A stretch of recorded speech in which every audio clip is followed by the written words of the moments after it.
Comprenez-vous que Karim Benzema divise la France? Pour vous, Stéphane Ravier, oui, vous comprenez. Stéphane, bonsoir.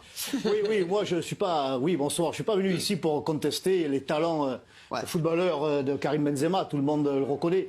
Même mon fils est un grand supporter du joueur. Je pourrais l'être aussi, je le suis aussi.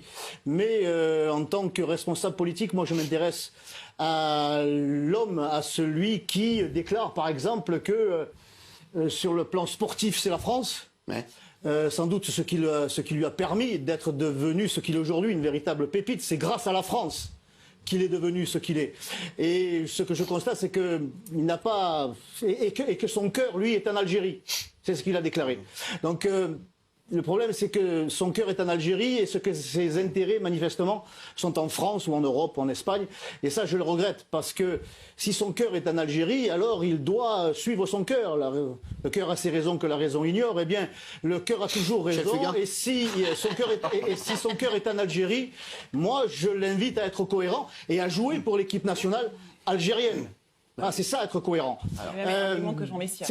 Et ces multiples déclarations, et notamment au lendemain de sa non-sélection en équipe de France par déjà Didier Deschamps, il avait accusé Didier Deschamps de céder à la partie raciste qui serait en France. Donc il insulte le sélectionneur, en tout cas, il le soupçonne de céder à ce qui serait un racisme dans ce pays, alors que ce pays lui a tout donné. À défaut d'avoir la reconnaissance du cœur, à défaut d'avoir la reconnaissance du cœur, il pourrait au moins avoir la reconnaissance du ventre. Alors, mais même pas. Non, mais si vous... Il aime la France. Il aime la France. Il aime la France. Pourquoi? Il a mis sa fille à Madrid dans une école française. Parce qu'il veut, il l'a dit, il veut lui apprendre sa culture, la langue. Surtout, il veut tous lui ces apprendre. contrats sont faits en France. Il veut lui apprendre ses valeurs. On lui reproche de pas assez être français parce qu'il aime l'Algérie, mais on marche sur la tête. Et alors, bah oui. Mais non, c'est des binationaux, c'est déjà difficile de se positionner. Il a reconnu l'excellence de l'instruction d'une école privée française. Ça ne fait pas de lui un amoureux de la France. Ça ne fait pas de lui quelqu'un qui est attaché à son histoire, à ses traditions et qui veut les transmettre. Mais pourquoi il aurait mis sa fille dans une école française? Or, je rappelle qu'en 2020, c'est pas si vieux 2020, il a liké un tweet d'un champion de MMA, un certain... Khabib, voilà, qui insultait le président de la République et qui en appelait à la punition divine et au châtiment de la punition divine envers tous ceux qui insulteraient le prophète.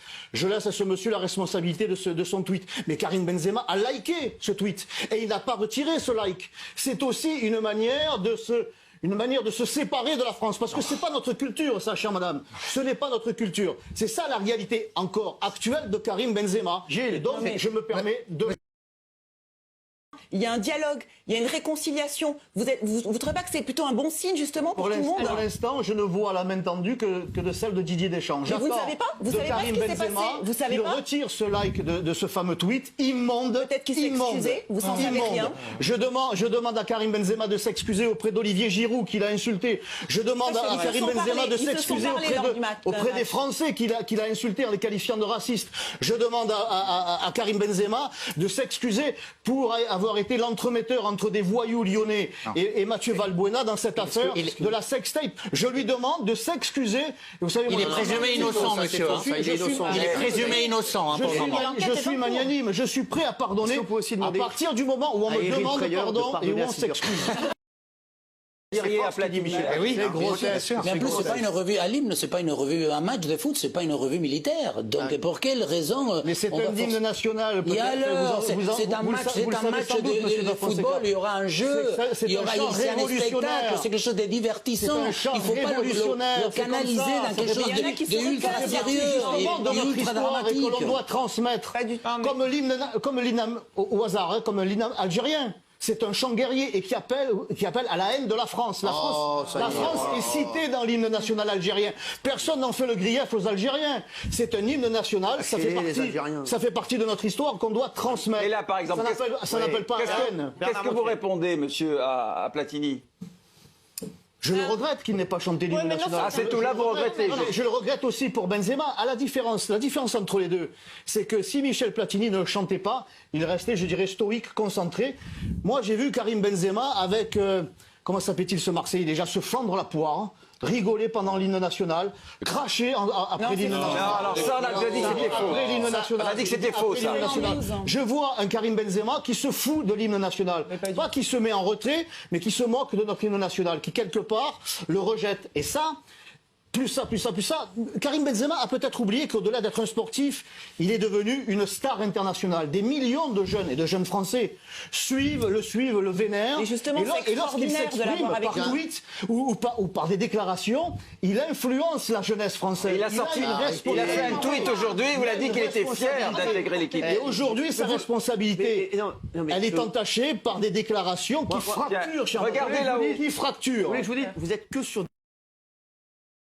Vous êtes qui pour qu'il s'excuse auprès de vous, par exemple? Pardon-moi. Le plus important, c'était qu'il s'excuse auprès de Didier Deschamps. Et que derrière, il a un comportement. Vous croyez, vous, à la seconde chance ou pas? Où vous condamnez tous les mecs qui font des erreurs? On ne fait que ça dans ce pays de droit.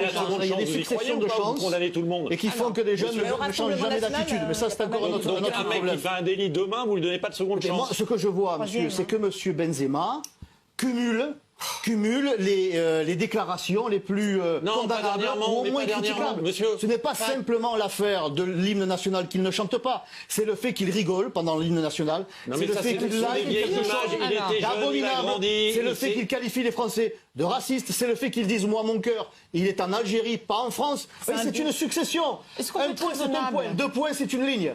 Et la ligne de Est-ce qu'on peut être raisonnable? c'est d'être dans le rejet de la France. Isabelle.